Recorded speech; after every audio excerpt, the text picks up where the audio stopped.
What's wrong? This is JTLive and welcome back to another episode of South Stand Signings. This series, of course, we go through everything happening in and around the world of Leeds United, and we have a little talk about it. And boy, there is a lot to have a little talk about today. There are 3, 4, 5 new names linked with the beautiful whites of Leeds United that haven't been before, and it is really starting to pop off. The wheels are starting to turn in motion. There is just 1 week left of the transfer market, which means just 1 week left of South Stand signings. So lace your bootstraps up, strap that seatbelt on tight, baby, because we've got a lot to go through today. But let's not waste any more time. Let's get straight into the meat of the action.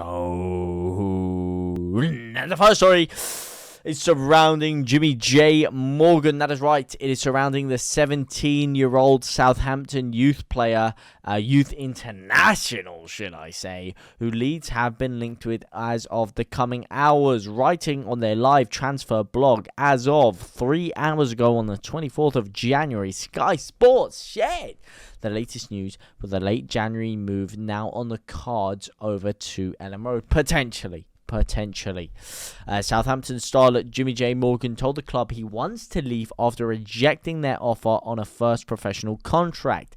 The academies at Manchester City, Arsenal and Leeds are all assessing as to whether to sign him after he indicated to the Saints that he is not interested in staying at Staplewood. Is that what their academy's called? Staplewood? Really? Damn. You learn something new every day, eh, boys? You learn something new every day. The 17-year-old is an England youth international, regularly trains with the Saints first team, and his ability earned him a place in the first team squad several times this season. Will it earn him a place in the first team squad for Leeds United? Maybe. Will it earn him a place in the first team for Leeds United? Absolutely. Hell no. Hell no. Is he getting anywhere near that first team? Is he what we need to build for the future? Maybe. Maybe he could add some much needed depth for the future. Start to bolster up that youth team even more after we've lost a few key players. We might even lose some permanently. Creswell might look like he's not coming back. Archie Gray, who knows how long he's going to be out for. Do we know whether Lewis Bate is going to make it to the level we thought? So, it is still an interesting prospect to happen, but it better be for pretty damn cheap, because this guy is not getting anywhere near the first team and he's not helping us stay up. So that is the first story. Anyway, now, speaking of a story of something that will not help us stay up, is Leicester City swooping in for our main man, Jack Harrison. Jack Harrison, who has been recently very, very, very improved. I do have to say, the last 45 minutes he played, he was very decent. Not too shabby Alonso. Furthermore, he's been starting to grow back into form recently, since he has been given a bit more of an opportunity, obviously, due to the injury of Sourceville. Now, do I think this is a good move for Leeds to let him go? I'm not 100% sold on it. I don't see where he fits in the long term, if I'm honest.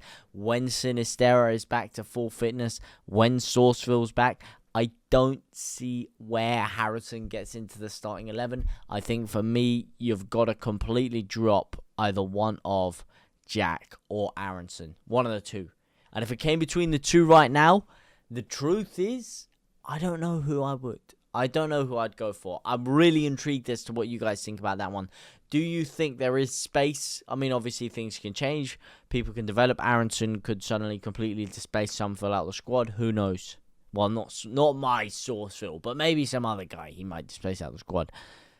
But right now, the way I see it is those two are vying for that same position. But anyway, that is the story around him. Now, speaking of another winger that Leeds are going in for, I know it's crazy. We've already got 5-6 wingers. I'm saying we already got to let one go, but they want to go and get another one. And the one that they were trying to hijack is, of course, Arnaud Danjuma. He was all but confirmed to be going over to Everton, but Tottenham, Leeds, and I believe one other club, Bournemouth, were all trying to gate crash the move. They were swooping in last minute, sliding into those DMs. Hey, baby, what's up? Want to come and sprinkle some of your Dutch magic over at our club? Well, there was only one club that was eventually successful in that courtship, and it was Tottenham Hotspur, and they have stolen him away. If you're an Everton fan, you're absolutely fuming. But if you're a Leeds fan, Everton fans might not be so fuming when it comes to our direction. They might actually be quite gloating if they get their hands on our former manager. More on that coming up another day. Hopefully that doesn't happen. If Bielsa ends up at Everton, I will cut my hands off and spit on them and shove them down the toilet and pick them back up and shove them back in my mouth and suck them all up. A lot of things are going to happen, and I'm not going to like any of them. Not liking any of them at all. In the next story, coming out of Molly Burke, or coming by way of Molly Burke, was a bit of a comparison between Luke Ayling and Rasmus Christensen. Say the fans give their verdict. What you mean is you've picked 10 people off Twitter that have said something. That's not really a massive sample size of the fans. But I did want to pick this out just so that I could speak to you guys and ask you, who do you guys think should be playing? Who do you think's been more impressive? Now, the general consensus I'm hearing is basically everyone saying Rasmus Christensen is the better defender, Luke Ayling's the better attacker. I'm a guy who likes my attacking football. For me, I pick Ayling out of the two. What about you? What about you? Are you a counter-attacking man or are you a beautiful football man? Who are you going for? I mean, my option is Cody Drama. I don't know why Cody Drama isn't getting a name here, but that's a story for another day. But I really want to hear what you guys have to say about that one.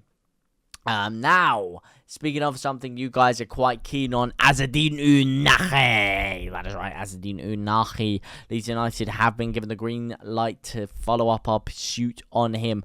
And let me tell you something. I'm getting a little bit more contentious and a little bit more scared that this deal is not happening.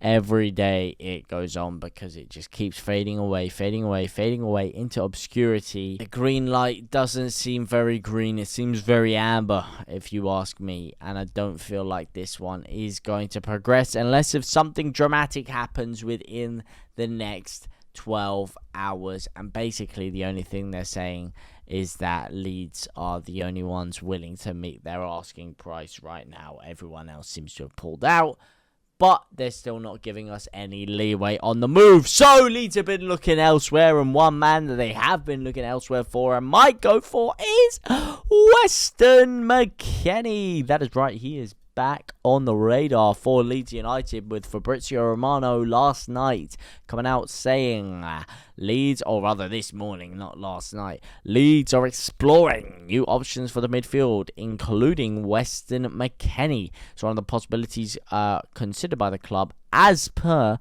Mate Moretto, who is the guy who actually broke the news, not Romano. He was just republishing it. So shout out to this geezer here, Mr. Matteo Moretto of Periodista Italiano. Os hablo de finchaches en relevo. Shout out to you, brother. And he says the list does obviously also include Azzedine Ounahi. Now, funny enough, Weston McKennie also came out on in a little interview recently on 90 Minutes, basically joking about his link up with Tyler Adams, saying, hey bro, Tyler Adams, bro, he does all the running and I do all the playing. Me, I feel like he does add that bit of quality, that bit of star power we need, but he lacks consistency. He does, I have to say, from what I've seen, he does lack consistency.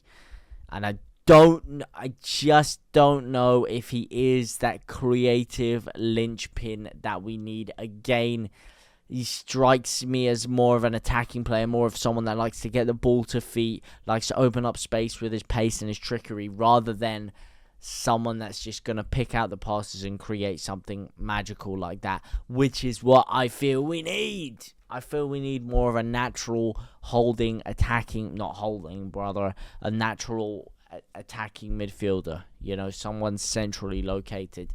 That's my opinion anyway. Let me know what you guys think about Weston McKennie. Let me know what you think about all these stories down in the comment section down below. But for now, guys, I will see you very, very soon. Au revoir, my brothers and my sisters.